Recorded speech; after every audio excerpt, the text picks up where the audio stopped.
Assalamualaikum warahmatullahi wabarakatuh. Perkenalkan, nama saya Muhammad Adam Malik dengan NIM 225790005. Saya dari Prodi Perdagangan Internasional. Pada kali ini, saya akan mempresentasikan tugas ke-10 saya yang berjudul Evaluasi Kebijakan Free Trade Agreement atau yang biasa disebut dengan FTA terhadap perubahan struktur dasar mengenai tarif impor-ekspor yang ada di Indonesia. Tanpa berlama-lama, saya akan masuk ke pembahasan selanjutnya. Tugas ini tugas dari mata kuliah Tarifikasi Perdagangan dan Internasional. Kita langsung saja masuk pada latar belakang. Latar belakang, kebijakan Free Trade Agreement atau yang biasa disebut FTA yang telah menjadi salah satu strategi penting yang pada Indonesia dalam upaya meningkatkan integrasi ekonomi dengan negara-negara mitra dagang. FTA adalah kesepakatan bilateral atau multilateral yang bertujuan untuk mengurangi dan menghapuskan hambatan perdagangan seperti tarif impor dan ekspor untuk meningkatkan arus barang, jasa, dan investasi antar negara. Namun, penerapan FTA juga membawa dampak signifikan terhadap struktur dasar pengenalan tarif impor dan ekspor. Dalam upaya memenuhi komitmen internasional, Indonesia harus menyesuaikan tarif yang sebelumnya tinggi menjadi lebih rendah atau bahkan nol untuk beberapa produk tertentu. Hal ini mempengaruhi berbagai faktor sektor domestik, terutama industri yang masih tergantung pada proteksi tarif. Sebagai akibatnya, banyak sektor industri yang harus beradaptasi dengan meningkatkan persaingan dari produk impor yang lebih murah.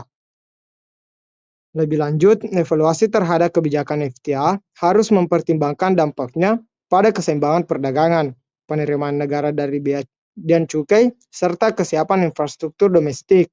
Perubahan struktur tarif tidak hanya berdampak pada aspek fiskal, tetapi juga pada dinamika perdagangan antar sektor. Misalnya, industri yang tidak kompetitif mungkin menghadapi tekanan lebih besar dari impor. Sementara sektor yang berbasis ekspor dapat memperoleh keuntungan dari akses pasar bebas hambatan. Selanjutnya kita masuk pada permasalahan. Di sini saya mengangkat 3 masalah. Yang pertama, bagaimana implementasi kebijakan Free Trade Agreement atau FTA mempengaruhi perubahan struktur dasar pengenaan tarif impor dan ekspor di Indonesia. Yang kedua, apakah pengurangan atau penghapusan tarif dalam kerangka FTA telah memberikan manfaat yang seimbang antara peningkatan daya saing produk domestik dan tekanan persaing dari produk impor. Yang ketiga, bagaimana dampak kebijakan FTA terhadap penerimaan negara dari bea dan cukai serta keseimbangan perdagangan internasional Indonesia. Selanjutnya kita masuk pada tinjauan pustaka. Menurut Bakhwati dan Panagarya pada tahun 1996, FTA berfungsi sebagai strategi untuk meningkatkan akses pasar dan memperkuat hubungan ekonomi antar negara-negara mitra. Dalam konteks Indonesia menerapkan FTA seperti ASEAN Free Trade Area atau FTA dan ASEAN-Cina Free Trade Agreement atau biasa disebut ACVTA, mengubah pola perdagangan termasuk struktur dasar pengenaan tarif. Adapun sebagaimana dikemukakan oleh Krugman pada tahun 1980, liberalisasi perdagangan melalui FTA tidak hanya membawa peluang tetapi juga tantangan, terutama bagi negara berkembang. Salah satu dampak utama FTA adalah perubahan struktur tarif yang sebelumnya berfungsi sebagai proteksi terhadap produk domestik. Studi yang dilakukan oleh Octaviani et al. Adapun teori comparative advantage dari Ricardo pada tahun 1817 juga relevan untuk menilai bagaimana FTA dapat mendorong optimalisasi potensi sektor tertentu yang memiliki keunggulan kompetitif. Dengan demikian, tinjauan pustaka ini menyoroti perluan evaluasi menyeluruh terhadap kebijakan FTA, termasuk dampaknya terhadap struktur tarif, keseimbangan perdagangan, dan pertumbuhan ekonomi di Indonesia. Selanjutnya kita masuk pada pembahasan yang pertama.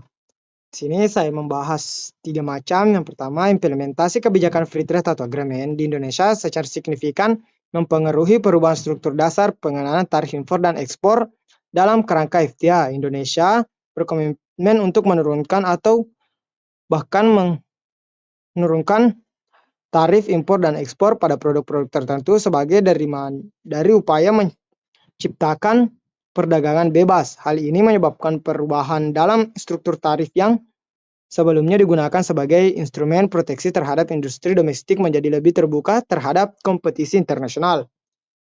Poin yang kedua ada pada isi impor. Penurunan tarif melalui FTA mendorong masuknya produk dari negara mitra dengan harga yang lebih kompetitif. Hal ini berpotensi meningkatkan volume impor, khususnya pada barang-barang yang tidak diproduksi secara efisien di dalam negeri. Misalnya, perjanjian seperti ASEAN, China FTA telah menurunkan tarif impor untuk berbagai produk manufaktur dan pertanian, sehingga memperluas pilihan bagi konsumen domestik namun meningkatkan tekanan terhadap produsen lokal yang menghadapi persaingan harga. Poin yang ketiga, di sisi ekspor, struktur tarif yang lebih rendah di negara-negara mitra FTA memberikan keuntungan bagi eksportir Indonesia untuk menjual produk mereka dengan biaya yang lebih rendah di pasar internasional. Sektor-sektor seperti tekstil, kelapa sawit, dan produk perikanan seringkali menjadi penerimaan manfaat utama. Namun, manfaat ini tidak selalu merata tergantung pada kemampuan industri domestik tidak memenuhi standar kualitas dan kuantitas yang dibutuhkan oleh pasar luar negeri. Secara keseluruhan, implementasi FTA mendorong Indonesia untuk lebih kompetitif di pasar global, meskipun pada saat yang sama membutuhkan kesiapan industri dalam negeri untuk beradaptasi terhadap perubahan struktur tarif pada perdagangan. Selanjutnya kita masuk pada pembahasan yang kedua. Pengurangan atau penghapusan tarif dalam kerangka Free Trade Agreement FTA di Indonesia membawa dampak yang kompleks dan manfaat yang dihasilkan seringkali belum sepenuhnya seimbang antar peningkatan daya saing produk domestik dan tekanan persaingan dari produk impor. Di satu sisi, FTA memberikan keuntungan berupa peningkatan akses pasar bagi produk Indonesia di negara-negara mitra dagang. Sektor-sektor seperti agribisnis, perikanan, dan tekstil kerap mendapat manfaat signifikan karena dapat bersaing di pasar internasional dengan tarif yang lebih rendah. Sebagai contoh, produk-produk kelapa sawit Indonesia mengalami peningkatan ekspor ke negara-negara mitra FTA, terutama di kawasan ASEAN dan Tiongkok. Selain itu, FTA juga mendorong perusahaan lokal untuk meningkatkan efisiensi, inovasi, dan kualitas produk agar tetap kompetitif di pasar global. Selanjutnya masih pada pembahasan kedua, pembahasan ini menjawab pertanyaan dari permasalahan yang kedua. Namun di sisi lain, liberalisasi tarif melalui FTA menimbulkan tekanan yang signifikan bagi industri domestik, terutama di sektor-sektor yang masih bergantung pada perlindungan tarif. Misalnya, masuknya barang impor murah dari Tiongkok di bawah ASEAN, China FTA telah menciptakan tantangan besar bagi industri manufaktur kecil dan menengah. Indonesia banyak dari sektor ini kesulitan bersaing baik dari segi harga maupun kualitas yang mengakibatkan penurunan daya saing dan kerugian di pasar lokal. Selanjutnya, ketidakkeseimbangan ini menunjukkan bahwa meskipun FTA memberikan peluang untuk meningkatkan daya saing produk ekspor, manfaatnya tidak merata di seluruh sektor ekonomi. Untuk mencapai keseimbangan, pemerintah perlu memberikan dukungan beruang berdampak. Selain itu, evaluasi berkelanjutan terhadap sektor-sektor yang rantai pasok penting untuk memastikan bahwa FTA dapat dirasakan lebih luas tanpa mengorbankan keberlanjutan sektor domestik. Selanjutnya kita masuk pada pembahasan yang ketiga. Yang saya bahas di sini yang pertama ada dampak pada penerimaan negara dari bea dan cukai. Implementasi FTA yang umumnya melibatkan pengurangan atau penghapusan tarif impor berpotensi menurunkan penerimaan negara dari bea masuk. Tarif impor yang lebih rendah atau nol untuk produk tertentu menyebabkan berkurangnya pendapatan dari sektor ini. Data dari Kementerian Keuangan menunjukkan bahwa kontribusi bea masuk terhadap penerimaan negara menurun seiring meningkatkan jumlah perjanjian FTA yang berlaku. Namun penurunan ini seringkali diterapkan dapat dikompensasi oleh peningkatan volume perdagangan dan investasi meskipun hasilnya tidak selalu proporsional.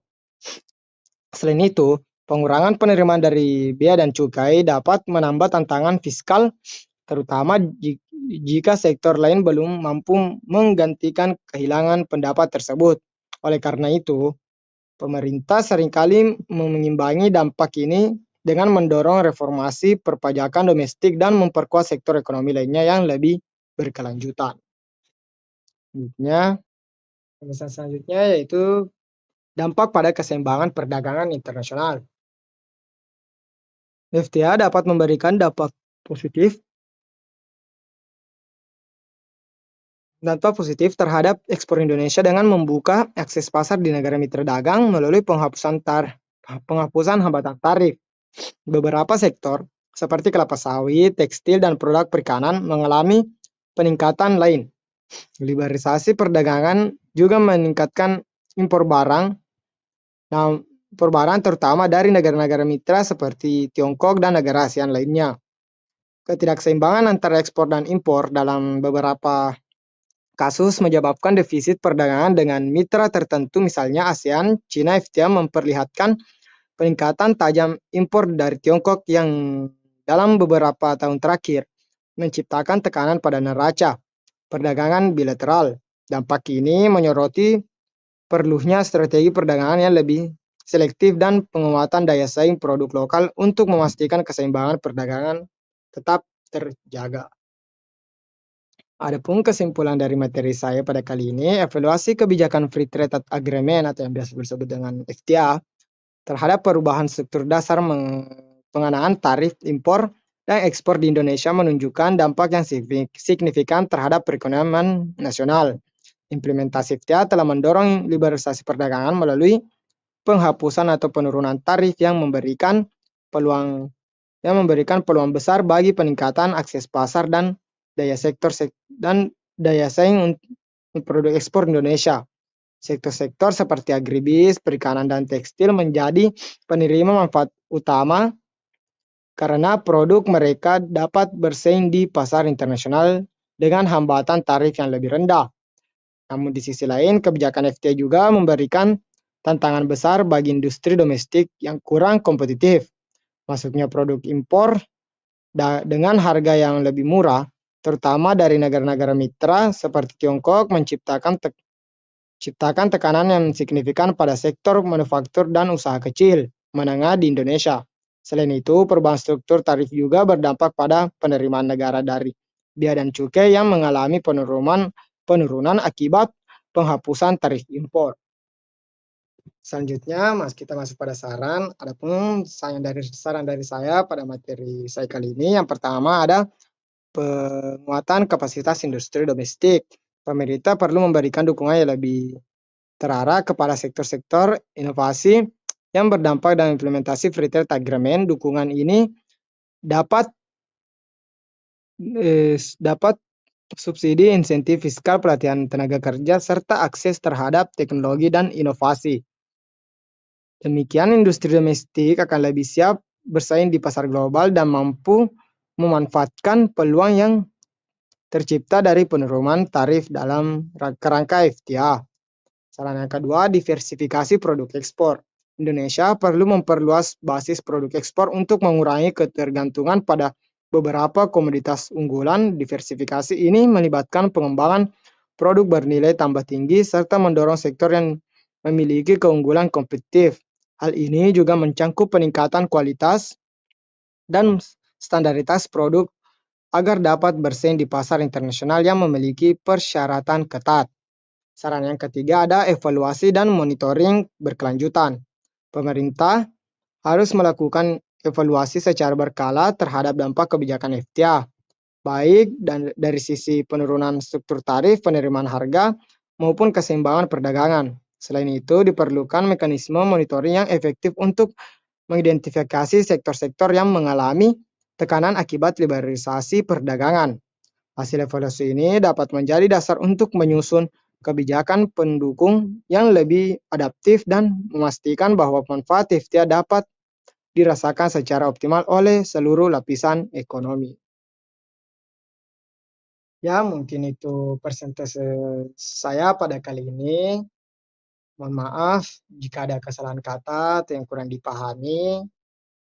Saya tutup presentase saya kali ini. Wabillahi taufiq wal hidayah. Wassalamualaikum warahmatullahi wabarakatuh. Terima kasih. Semoga materi ini bermanfaat. See you next time.